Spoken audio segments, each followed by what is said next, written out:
حضرت امیر محمد اکرم آوان مد ظلہ العالی دارالعرفان منارہ ضلع چکوال میں سالہ سال سے قرآن و حدیث کے اوپر خطابات کر رہے ہیں اور سلسلہ نقشبندیہ اویسیہ کے مطابق لوگوں کو ذکر الہی کی تربیت دے رہے ہیں۔ وہ قرآن پاک کی تفسیر ترتیب وار بیان کر رہے ہیں۔ تفسیر قرآن کو وہ موجودہ ملکی اور بین الاقوامی حالات کے مطابق بیان کرتے ہیں۔ موٹر وے سے کلر کہار کے انٹرچینج سے نکلتے ہوئے کلر کہار کی جھیل سے ہوتے ہوئے میانی، بوچھال اور نور پور سے گزرتے ہوئے دارالعرفان منارہ پہنچ سکتے ہیں۔ حضرت امیر محمد اکرم آوان نے بچیوں اور بچوں کی دینی اور دنیاوی تعلیم کے لیے سقارہ اکیڈمی کے نام سے ایک درسگاہ بھی قائم کی ہے، جس کا افتتاح ملک پاکستان کے صدر جنرل محمد ضیاء الحق نے اپنے دست مبارک سے کیا تھا۔ وہ تمام احباب جو اسلام کی طلب رکھتے ہیں ان سے گزارش ہے کہ دارالعرفان منارہ ضلع چکوال میں امیر محمد اکرم آوان صاحب کے خطابات سے مستفید ہوں۔ وہ ہر جمعے کو نماز سے پہلے بیان فرماتے ہیں۔ ہر ماہ کی پہلی اتوار کو ماہانہ اجتماع ہوتا ہے جس میں آپ خصوصی خطاب فرماتے ہیں اور پاکستان کے چاروں صوبوں سے احباب اس اجتماع میں شرکت کرتے ہیں۔ اس کے علاوہ یہاں سال میں 2 مرکزی اجتماعات بھی ہوتے ہیں، ایک رمضان المبارک میں اعتکاف کا اجتماع اور دوسرا جولائی اور اگست میں 40 دن کا اجتماع ہوتا ہے جس میں روحانی تربیت کی جاتی ہے۔ اپنا خون سیماب دے کر اتنا ہم کر جائیں گے، نام آقا کا چمن میں پھر رقم کر جائیں گے۔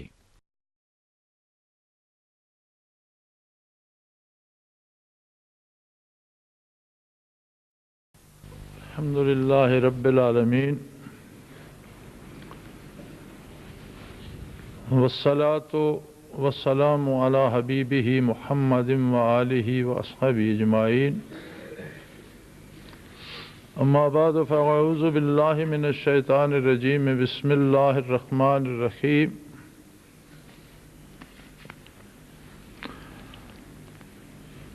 عن ثوبان مولا رسول اللہ صلی اللہ علیہ وسلم قال قال رسول اللہ صلی اللہ علیہ وسلم اصابتان من امتی اعرضهم اللہ من النار، اصابتا تغضب الہند واصابتا تکون مغائیس ابن مریم علیہم السلام، او کما قال رسول اللہ صلی اللہ علیہ وسلم۔ عن ابی ہریرہ رضی اللہ تعالی عنہ قال وعدنا رسول اللہ صلی اللہ علیہ وسلم غزوۃ الہند، فإن أدركتها أنفق فيها نفسي ومالي، فإن أقتل كنت من أفضل الشهداء، فإن أرجع فأنا أبو هريرة المحرر۔ نسائی صفحہ 63، جلد 2، کتاب الجہاد، غزوۃ الہند۔ اللہم سبحانک لا علم لنا الا ما علمتنا انک انت العلیم الحکیم۔ مولا یا صلی وسلم دائما ابدا علی حبیبک من زانت بہ الاسر۔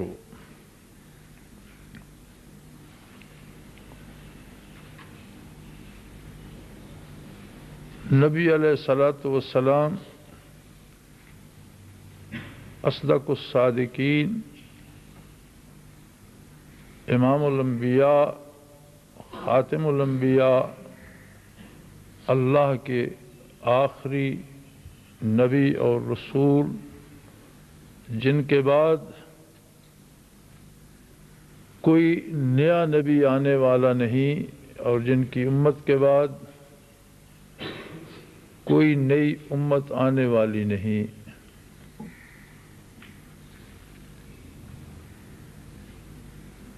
آپ صلی اللہ تعالی علیہ وآلہ وسلم نے بہت سے پیش آنے والے واقعات و حالات کا تجزیہ فرمایا، اس لیے کہ یہ سب آپ صلی اللہ علیہ وسلم کی امت سے متعلق تھے۔ آپ صلی اللہ علیہ وآلہ وسلم نے جو احکام اور جو طریقے عبادت عطا فرمائے جب تک سورج طلوع و غروب ہو رہا ہے، احکام بھی وہی ہیں اور طریقہ عبادت بھی وہی، مشرق میں ہوں یا مغرب میں، شمال میں ہوں یا جنوب میں، دنیا کی کوئی قوم، دنیا کا کوئی فرد، دنیا کا کوئی بشر اس سے بالا تر نہیں ہے، سب کے لیے وہی ایک اصول ہے۔ اور یہ کمال کی بات ہے کہ یہ احکام خالق کائنات کے ہیں، اس لیے ان میں ایسا توازن ہے کہ رنگ، قد، شکل، گفتگو، عادات و اطوار اور اغذیہ کے اختلاف کے باوجود، موسموں کے اختلاف، حالات کے اختلافات کے باوجود دنیا کی ہر قوم ہر وقت ان پر عمل کر سکتی ہے۔ اور اس کا ثبوت ہے کہ اقوام عالم میں جہاں جہاں انسانی آبادیاں ہیں وہاں مسلمان موجود ہیں، اور ان احکام شریعہ پر اللہ کے بندے عمل کرنے والے بھی موجود ہیں۔ ان احکام کے اللہ کی جانب سے ہونے کے لیے یہی دلیل کافی ہے کہ ان میں ایسا توازن ہے کہ بے شمار اختلافات کے باوجود ان پر یکساں عمل ممکن ہے۔ نبی علیہ الصلوۃ والسلام نے خبر دی کہ میری امت کے آخر حصے میں دو جماعتیں ایسی ہوں گی جو بلا حساب جنت میں داخل ہوں گی اور جو دوزخ سے محفوظ قرار دی جائیں گی۔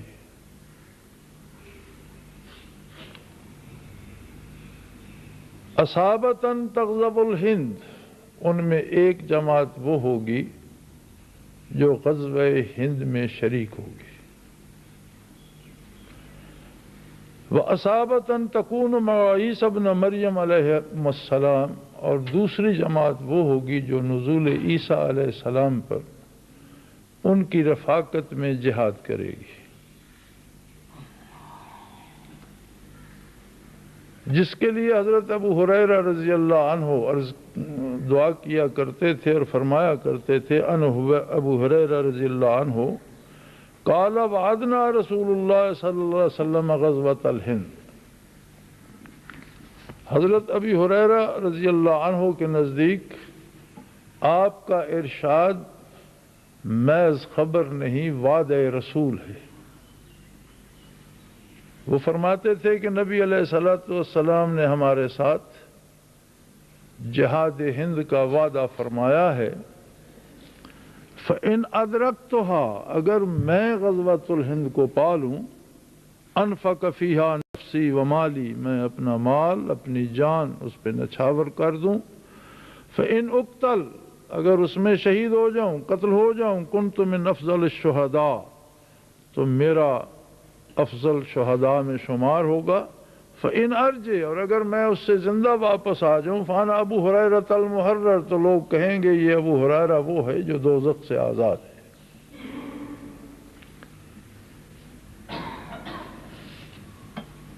حدیث کی 6 صحیح ترین کتابوں میں نسائی شریف کا شمار ہوتا ہے، جس کی دوسری جلد کے صفحہ 63 پر ایک پورا باب ہے کتاب الجہاد،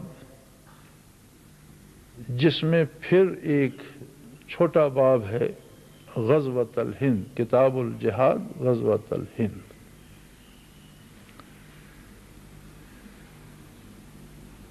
اس میں یہ دونوں حدیثیں موجود ہیں۔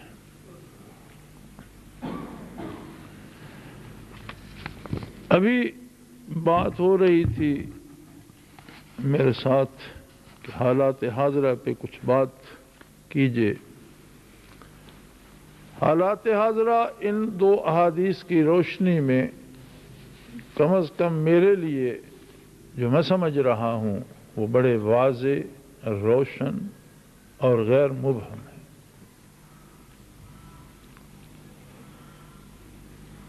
جو کچھ افغانستان پہ بیتی اس کے پیچھے صرف ایک آدمی کی گرفتاری کو سبب قرار دینا نادانی ہے۔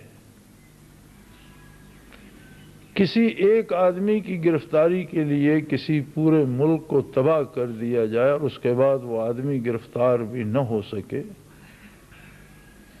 یہ جہالت ہے۔ افغانستان پر جو قیامت ٹوٹی اس کے اسباب میرے نزدیک دو ہیں۔ سب سے پہلا اور بڑا سبب یہ ہے کہ روئے زمین پر خلافت اسلامی کا قیام، جو مغرب کو کسی صورت گوارا نہیں ہے۔ حدود شرعی کا قیام، معاشرے میں احکام شریعت کا اجرا، اور کوئی ایسا معاشرہ متشکل ہو جائے جو اسلام کے اصول کے مطابق معیشت اس کی اسلامی ہو، سیاست اسلامی ہو، عدلیہ اسلامی ہو، تعلیم و تربیت اسلامی ہو، ماحول اسلامی ہو، یہ مغرب کو گوارا نہیں، اس لیے کہ اس کے اپنے معاشرے کے لیے یہ معاشرہ سم میں قاتل ہے۔ اس کے معاشرے میں لوگ اس حد تک گھبرا چکے ہیں کہ اب وہ لباس تار تار کر کے بے لباس ہو کر رہنا شروع کر دیتے۔ انسانی معاشرہ جانوروں سے بدتر ہو چکا ہے، خاندانوں کی تمیز مٹ چکی ہے، آبرو اور شرم و حیا جیسی چیزیں عنقا ہو چکی ہیں، ناپید ہو چکی ہیں، اور خود اہل مغرب کے منہ سے بھی یہ نکلا، میں نے ان کے چینلز پر اپنے کانوں سے سنا کہ they were going to finish our culture around the world، کہ ہم نے بڑی مشکل سے دنیا کو اپنی تہذیب میں سمویا تھا، جسے ادب، اردو ادب جس لفظ کو تہذیب کہتا ہے، ہم اسے دین کہتے ہیں۔ تہذیب ہوتی ہے بود و باش کا طریقہ، ملاقات کے قاعدے، لین دین کے اصول، زندگی گزارنے کا ڈھب، اور جسے آپ تہذیب یا انگریز کلچر کہتا ہے انگریزی والا، اسی کا نام دین ہے۔ اس کے موجد، اپنی تہذیب کی موجد خود ہیں، اور ہماری تہذیب کا موجد اللہ کا قرآن اور اللہ کا رسول ہے۔ اب ظاہر ہے جہاں اصل چیز آئے گی وہاں سے نقل انقا ہو جائے گی۔ انسانوں کو جب انسانی عزت، جان و مال کا تحفظ، آبرو کا تحفظ اور سکون اور عدل سے رہنا نصیب ہوگا تو وہ مغرب کے معاشرے کو تج دیں گے۔ انہیں یہ خطرہ نہیں تھا کہ افغان اٹھ کر امریکہ فتح کر لیں گے، انہیں خطرہ یہ تھا کہ امریکہ میں اسلام اتنا پھیلے گا کہ یہ اسلامی ریاست بن جائے گی۔ اس خطرے کو بھی انہیں دور کرنا تھا، اور دوسری وجہ مادی تھی، اور وہ یہ تھی کہ آئندہ کچھ عرصے میں مشرق وسطیٰ کے تیل کے ذخائر آدھے رہ جائیں گے، اور امریکہ اور یورپ کی تیل کی ضرورتیں دو چند ہو جائیں گی۔ ذخائر نصف ہو جائیں گے اور ضرورتیں دو چند ہو جائیں گی۔ اب جو محفوظ ذخائر ہیں تیل اور گیس کے، ان کا زیادہ تر حصہ شمالی افغانستان میں موجود ہے، اور روس سے 9 آزاد مسلم ریاستوں میں موجود ہے، جس کے لیے امریکہ نے یہ سارا تکلف کیا ہے اور اتنا بوجھ برداشت کیا ہے کہ اربوں ڈالر اس نے روزانہ کی بمبارڈمنٹ پہ خرچ کیے ہیں، اور ایک عالم کو تباہ و برباد کر دیا ہے۔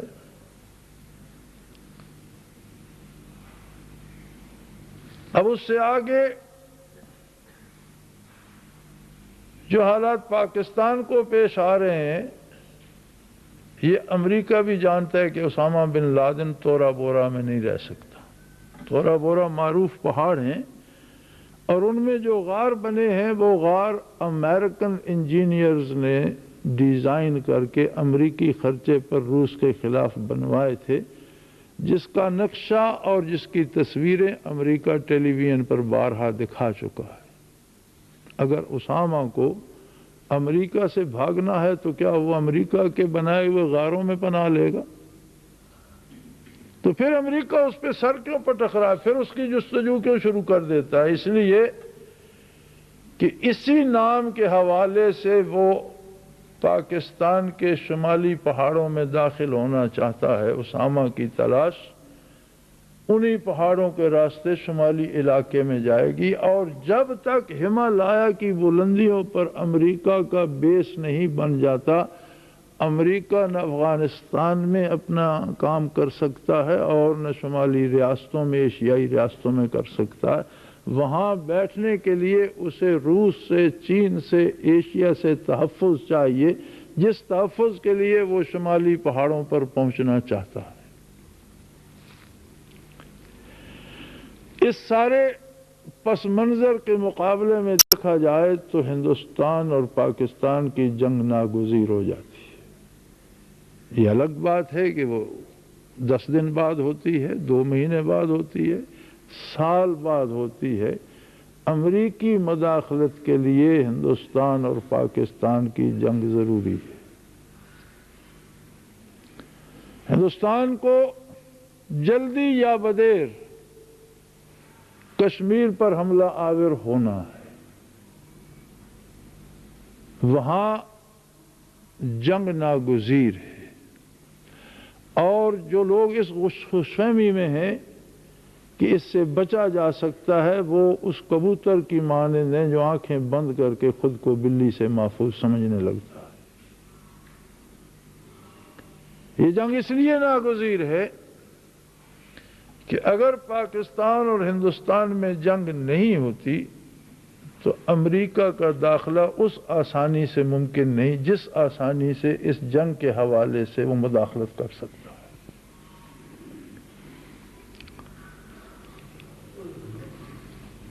اب دونوں طرف لڑانے والا امریکہ ہے۔ ہندوستان کو بھی امریکی شاہ ہے، اور پاکستان بھی امریکہ کی ایک ذیلی ریاست بن چکا ہے۔ لیکن اس کا یہ مطلب نہیں ہے کہ اہل وطن کے دفاع سے غافل ہو جائیں۔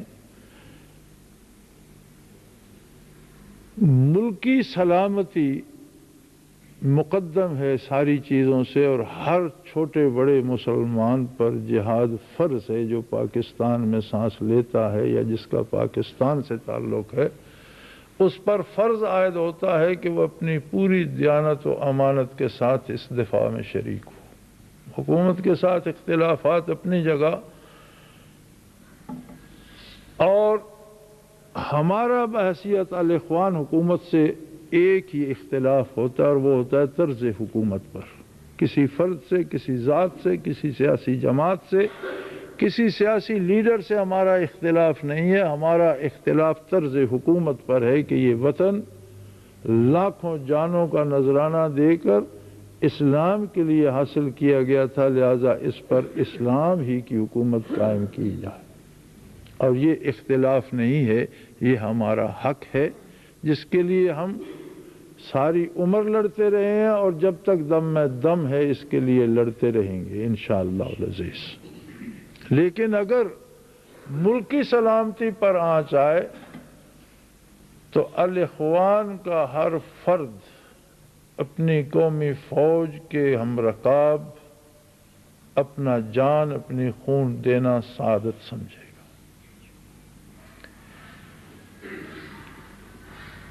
اگر یہ سمجھ لیا جائے کہ امریکہ نے افغانستان فتح کر لیا تو یہ وہ مفروضہ ہے جو جہالت پر مبنی ہے۔ امریکہ نے ظلماً بے شمار مخلوق تحقیق کر دی، بے شمار خاندان اجاڑ دیے، بے شمار گاؤں خاک میں ملا دیے، بچے بوڑھے مرد عورتیں آتش و آہن کی بارش میں جھونک دیے۔ اگر امریکہ پر دہشت گردی ہوئی تھی، اگر کچھ 100 امریکی مارے گئے تھے تو ان کے مارے جانے کا ہمیں بھی دکھ ہے کہ کسی بے قصور انسان کو، کسی عام شہری کو مارنا،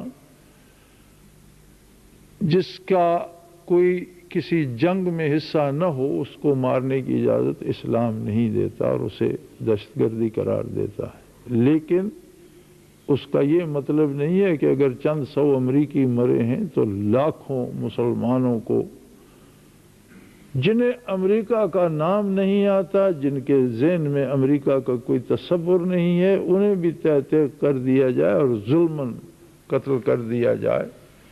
پھر سارے ایکارڈ، یہ جنیوا ایکارڈ ہے اور یہ فلاں ہے اور قیدیوں کے ساتھ یہ سلوک، کیا جنیوا ایکارڈ میں یہی ہے کہ قیدیوں کو بڑے بڑے ان ٹرکوں میں بند کر کے ان کا دم سانس روک کر مار دیا جائے؟ کیا جنیوا ایکارڈ یہی ہے کہ جنگی قیدیوں پر ہوائی حملے کیے جائیں اور ان کی لاشوں کے پرخچے اڑا دیے جائیں؟ کوئی اصول، کوئی ضابطہ اس جنگ میں نہیں ہے۔ لیکن اس سے امریکہ کو فتح نہیں ہوئی، اس لیے کہ اب بھی صرف ایک کابل کے شہر کے باہر نہ کوئی امریکی نکل سکتا ہے اور نہ افغان نئی حکومت نکل سکتی۔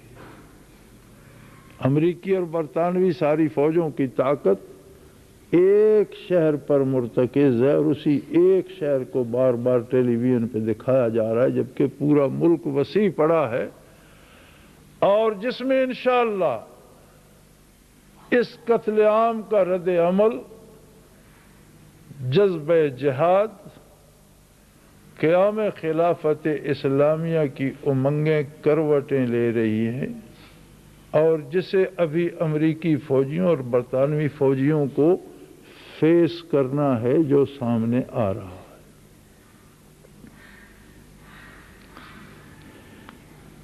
لیکن شاید اس حادثے کو بھی، اس حادثے کا انتظار ہوگا جو ہندوستان کے حملے کی صورت میں ہمارے سروں پہ منڈلا رہا ہے۔ یہ یقین رکھیے ہندوستان حملہ آور ہوگا اور یہی ابتدا ہوگی غزوۃ الہند کی، یا آپ کہہ سکتے ہیں کہ امریکہ کا یہ قتل عام ایک ابتدا ہو چکی ہے۔ اب اس میں ایک وقفہ ہے، وہ ہفتوں کا ہے یا مہینوں کا ہے، اس کا علم رب العالمین کو ہے، لیکن اس وقفے کے بعد ہندوستان بھی حملہ آور ہوگا اور افغانستان سے بھی رد عمل شروع ہوگا، جو اپنے عروج پر پہنچ کر یہ بتائے گا کہ یہ غزوۃ الہند ہے، اور جس میں انشاءاللہ العزیز مسلمانوں میں بیداری پیدا ہوگی، مسلمان شریک ہوں گے۔ اور امریکہ صرف افغانستان کی بات کر رہا ہے، جبکہ نبی رحمت صلی اللہ علیہ وسلم نے برِ صغیر کی بات کی ہے، چونکہ ہند صرف بھارت کو نہیں کہتے، صرف پاکستان کو نہیں کہتے، ہند صرف کشمیر کا نام نہیں ہے، پورا برِ صغیر ہند کہلاتا ہے، اور اصدق الصادقین صلی اللہ علیہ وسلم کا ارشاد غزوۃ الہند میں ہے۔ یہ بھی عجیب بات ہے کہ غزوہ اصطلاحاً اس جہاد کو کہا گیا ہے جس میں بنفس نفیس آقا نامدار صلی اللہ علیہ وسلم نے شرکت فرمائی ہے اور خود شمشیر بکف ہو کر میدان میں اترے ہیں، اس جہاد کو غزوہ کہا گیا ہے۔ اور خود زمانہ اقدس نبوی علیہ صاحب الصلاۃ والسلام میں جن غزوات میں، جن جہادوں میں حضور بنفس نفیس شریک نہیں ہوئے، بلکہ اپنے کسی خادم کو اپنی طرف سے امیر بنا کے بھیجا، حالانکہ جنگ حضور کی زیر قیادت ہوئی ہے، احکام حضور کے تھے، یہ کرنا ہے، یہ نہیں کرنا، وہاں سے آگے ہٹنا ہے، وہاں سے پیچھے ہٹنا، لیکن حضور بنفس نفیس اس میں شریک نہیں تھے، مدینہ منورہ جلوہ افروز تھے۔ ان تمام جہادوں کو سرایا کہا گیا ہے، سریہ جس کی جمع سرایا ہے، لہذا غزوات و سرایا کہا جاتا ہے حضور کے عہد کے وہ جہاد جن میں بنفس نفیس شریک ہوئے، اور حضور کے عہد کے وہ جہاد جن میں اپنے کسی خادم کو امیر مقرر کر کے آپ نے لڑایا۔ عجیب بات ہے کہ سینکڑوں سالوں بعد، کئی صدیوں بعد آنے والے اس جہاد کو آپ نے غزوۃ الہند فرمایا۔ یہ غزوہ کس لیے غزوہ کہلایا؟ یہ سوال ایک دفعہ علماء کی محفل میں لاہور پیش ہوا تھا۔ ہمارے بعض علماء نے یہ ارشاد فرمایا کہ رواج تھا اس زمانے میں جنگ کو غزوہ کہتے تھے، حضور نے غزوہ فرما دیا۔ میں نے عرض کیا کہ محمد الرسول اللہ صلی اللہ علیہ وسلم رواجوں کے پیروکار نہیں تھے، اللہ کے رسول اور دین کے داعی، اور جو فرماتے تھے وہ دین ہوتا تھا۔ لہذا ارشاد نبوی کو رواج کی پیروی نہیں کہا جا سکتا، اور اس یہ جرات نہیں کرنی چاہیے۔ آپ نے جب غزوہ فرمایا تو یہ غزوہ ہی ہے۔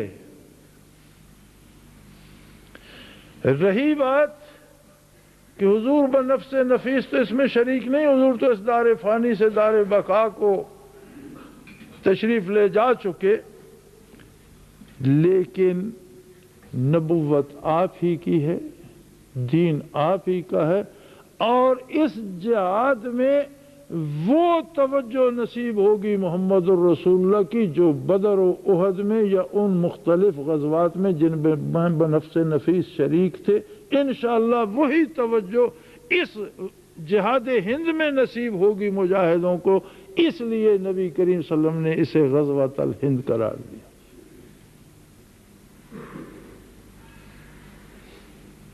یہ غزوۃ الہند ہمارے دروازے پر دستک دے رہا ہے، ہمیں اسے نہ جیتنا ہے نہ ہارنا ہے، اس لیے کہ اس کی جیت کی نوید نبی علیہ الصلوۃ والسلام دے چکے ہیں۔ غزوۃ الہند اس بات کی دلیل ہے کہ اس کی فتح کشمیر کی فتح نہیں ہوگی، اس کی فتح دہلی کی فتح نہیں ہوگی، بلکہ بر صغیر پر اللہ کے دین کا نفاذ ہوگا۔ یہ صرف پاکستان میں اسلام نافذ نہیں ہوگا، صرف افغانستان میں نافذ نہیں ہوگا، بلکہ انشاءاللہ العزیز پورے بر صغیر پر اس جہاد کے نتیجے میں اسلام نافذ ہوگا۔ جو اس جہاد میں شہید ہوں گے بلا حساب جنت میں داخل ہوں گے، اور جو اس جہاد سے زندہ واپس آئیں گے وہ بھی آپ کو زمین پر چلتے پھرتے جنتی نظر آئیں گے۔ وہ بھی وہ لوگ ہوں گے جو بلا حساب جنت میں داخل ہونے والے ہوں گے، اور اس زمین پر چلتے پھرتے جنتی نظر آئیں گے۔ جس طرح نبی کریم صلی اللہ علیہ وسلم نے اہل بدر کے بارے فرما دیا تھا کہ آج کے بعد بدر میں شریک ہونے والے جو جی چاہے کریں، جنت ان کے لیے مقرر ہوگی۔ اور اس پر محدثین کرام نے وضاحت فرمائی کہ حضور نے کوئی قید نہیں لگائی، یہ چوری کر لیں، یہ گناہ کر لیں، ان سے برائی ہو جائے، یہ قتل کر دیں تو پھر بھی یہ جنتی ہیں۔ جس کے جواب میں خود فرماتے ہیں، شارحین حدیث فرماتے ہیں کہ جنہیں حضور نے کہہ دیا ہے جنتی ہیں، وہ صدیوں بھی زندہ رہیں تو ان سے کام وہی ہوگا جو اہل جنت کو کرنا چاہیے۔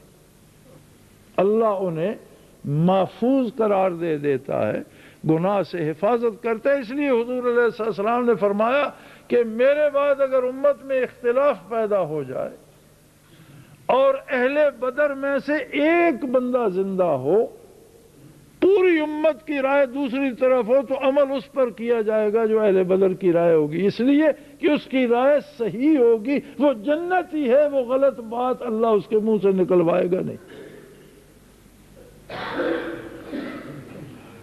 اور اس کے بعد نبی رحمت صلی اللہ علیہ وسلم نے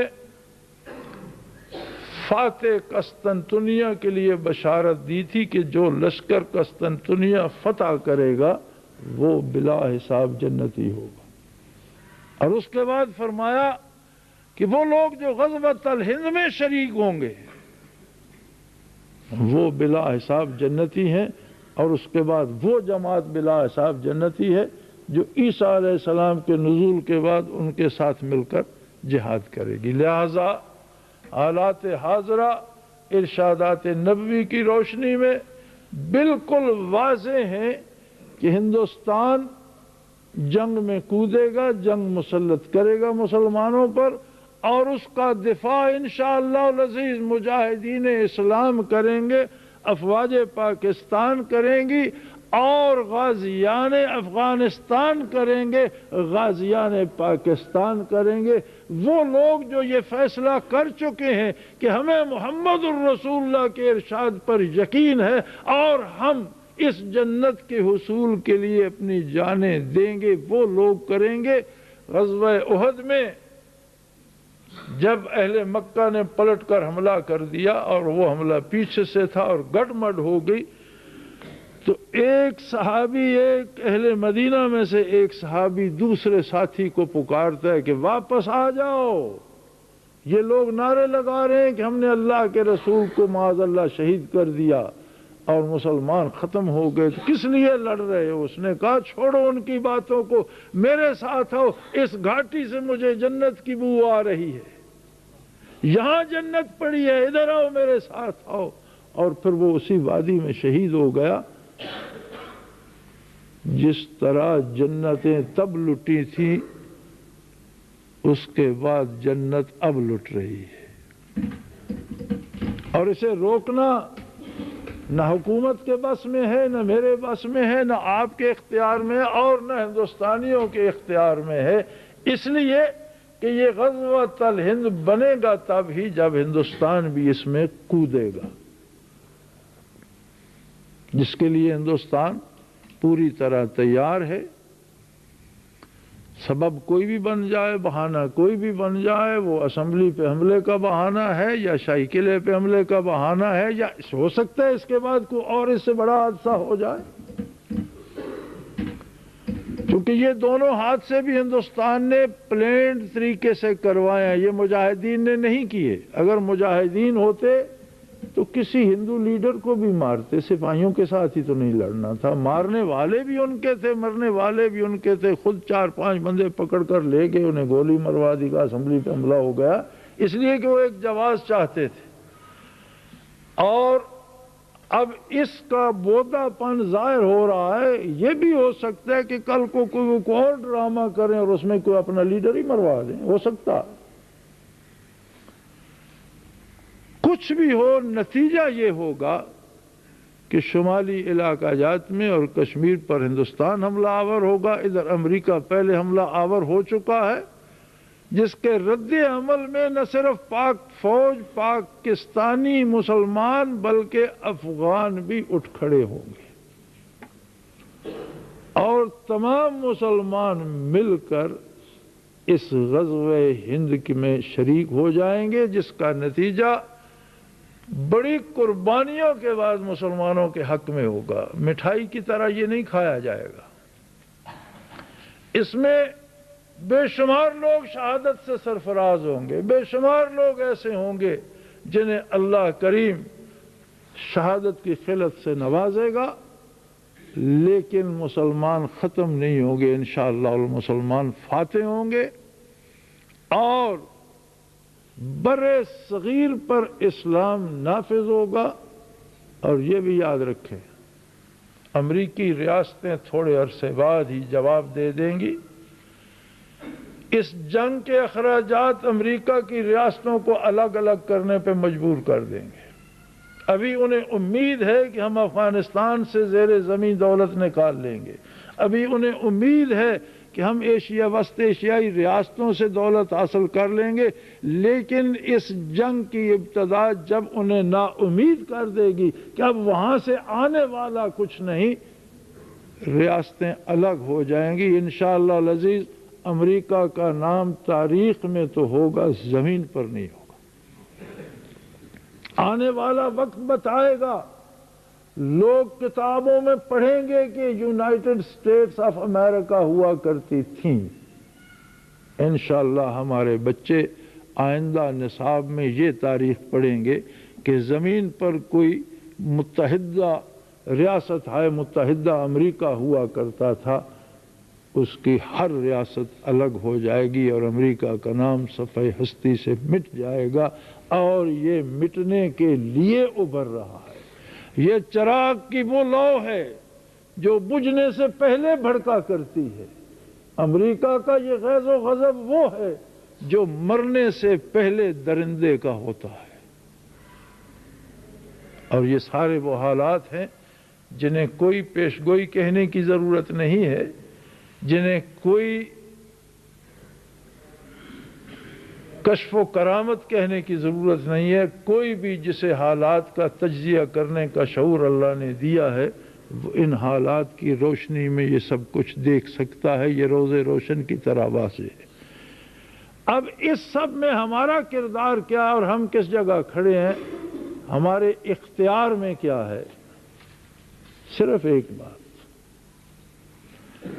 فیصلہ ہمارے اختیار میں ہے کہ ہمیں کس کا ساتھ دینا ہے، یہ فیصلہ ہمارے اختیار میں ہے۔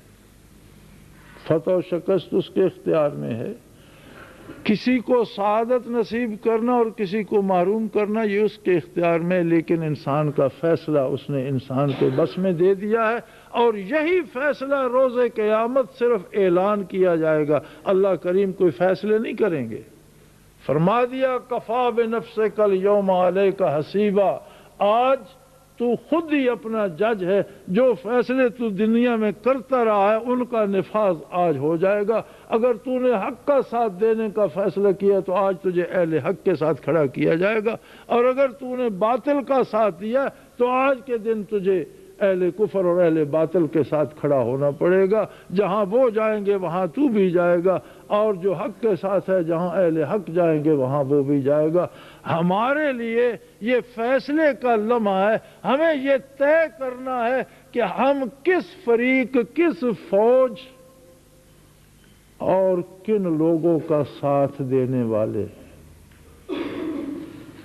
انشاءاللہ العزیز اللہ کی طرف سے سعادت حاصل کرنے کے لیے اور توفیق فیصلہ حاصل کرنے کے لیے میرے بھائیوں، اللہ کی عبادت کو مضبوط کر لو، فرائض کی ادائیگی پہ کاربند ہو جاؤ، اور خدا کے لیے حرام کھانا چھوڑ دو۔ حرام کا گوشت کبھی جنت میں نہیں جائے گا، اور حرام کھانے والوں کو اللہ شاید ڈر یہ ہے کہ حرام کھانے والوں کو شاید شہادت کی سعادت نصیب نہ ہو۔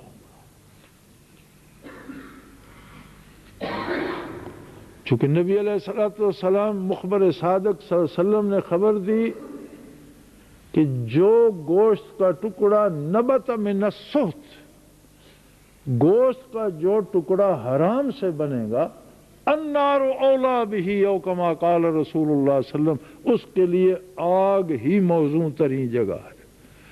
بلکہ حدیث کی شرح میں شارحین نے لکھا ہے کہ بعض ایسے لوگ ہوں گے جنہیں اللہ بخش دے گا، جنت میں جانا ہوگا، لیکن کبھی کہیں انہوں نے حرام کھایا ہوگا اور وہ گوشت ان کے وجود پر موجود ہوگا، تو حرام کا گوشت جنت میں نہیں جائے گا بلکہ اسے جہنم میں جلایا جائے گا۔ اس گوشت کو جلوانے کے لیے وہ لوگ جو نجات پا چکے، وہ گوشت ان کا بھی جہنم میں جلے گا، اور اس کی جگہ اللہ انہیں نیا گوشت دے گا جس کے ساتھ وہ جنت میں جائیں گے۔ کیونکہ جو وجود کا حصہ حرام سے بنے گا وہ جنت میں نہیں جائے گا۔ لہذا حکومت نے اگر سود بند نہیں کیا تو والنٹریلی سود کھانا چھوڑ دو، حرام کھانا چھوڑ دو، دوسروں کے مال پہ نظر نہ رکھو، مزدوری کر کے حلال کما کے تھوڑا کھا لو، روکھا کھا لو لیکن حلال کھاؤ، اور جھوٹ سننا چھوڑ دو، جھوٹ بولنے کا دور کی بات ہے۔ یہ جو ہماری بیکار محافل اور فضول بحثیں ہوتی ہیں اور جن میں جھوٹ ہی جھوٹ بولا جاتا ہے، بنی اسرائیل کی ایک قوم تباہ ہوئی تھی جس کے لیے اللہ کریم نے فرمایا کہ ان کی تباہی آسمانوں سے ان پہ عذاب اس لیے آیا تھا کہ ان کے دو کام جو تھے وہ بڑے ناپسندیدہ تھے۔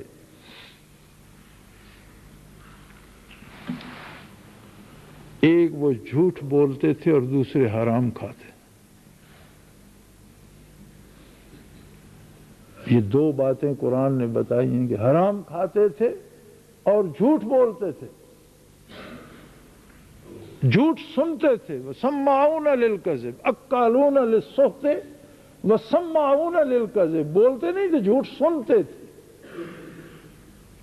دو باتیں قرآن نے بتائی ہیں، اَكَّالُونَ مِنَ السُّحْتِ، ناجائز مال کھاتے تھے، وَسَمَّاعُونَ لِلْكَذِبِ، اور جھوٹ سنا کرتے، جھوٹ سننا پسند کرتے تھے۔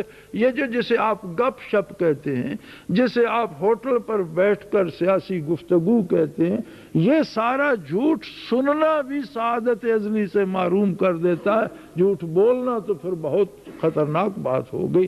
لہذا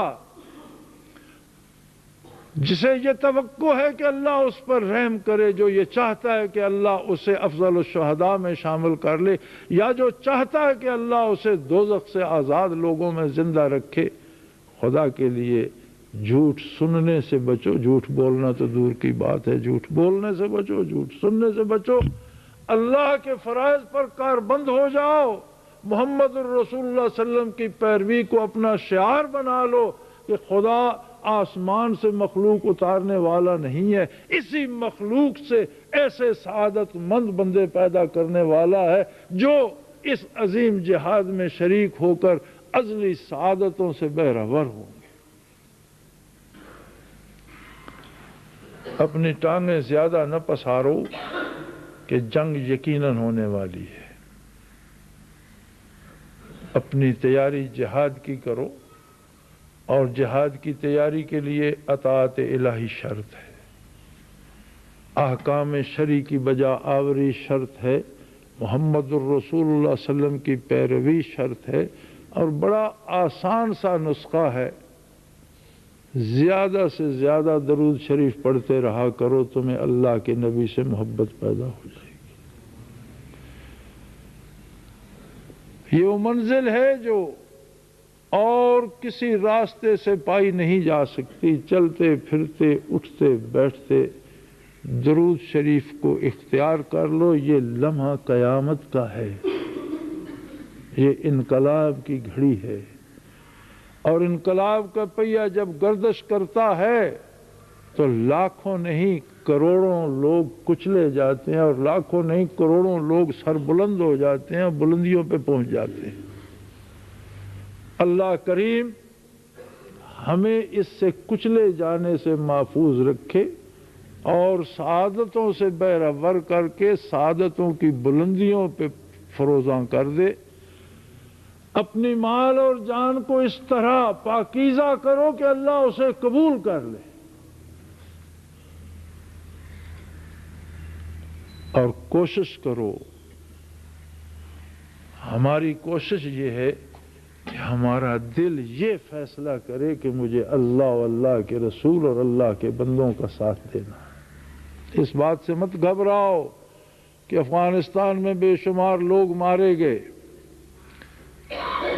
جنہیں اللہ نے شہادت کی سعادت نصیب کرنا تھی، وہ سرفراز ہوئے، اور مارے قاتل جائیں گے اور بہت قریب اور بہت جلد مارے جائیں گے۔ بے فکر ہو کر رہو، انشاءاللہ العزیز اتنی عظیم جنگ ہوگی جس کے بعد صدیوں جنگ کا لوگ نام بھول جائیں گے، اور وہ امن آئے گا، شہادت اور شہداء کے خون کے صدقے زمین پر وہ امن آئے گا کہ لوگ پھر سے یاد کریں گے کہ معاشرہ انسانی یہ ہوتا ہے، اور اس میں وہ امن آئے گا جس میں اہل جنت رہا کریں گے انشاءاللہ العزیز۔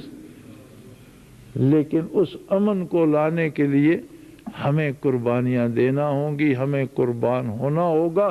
ہماری آئندہ نسلیں اس پرفضا چمن میں اللہ کی رحمتوں کے سائے میں اللہ کی یاد میں سکون سے رہ سکیں، اس کے لیے ہمیں اپنی جانیں دینا ہوں گی، اپنا خون نچھاور کرنا ہوگا، اپنی ہڈیوں کے ڈھانچوں پر سے لوہے کے ٹینکوں کو گزارنا ہوگا اور اپنے سینے توپوں اور ہوائی بموں کے ٹکڑوں سے چھلنی کرنے ہوں گے، اور یہ جرت اللہ ہمیں نصیب کرے، انشاءاللہ ہم یہ قربانی دیں گے۔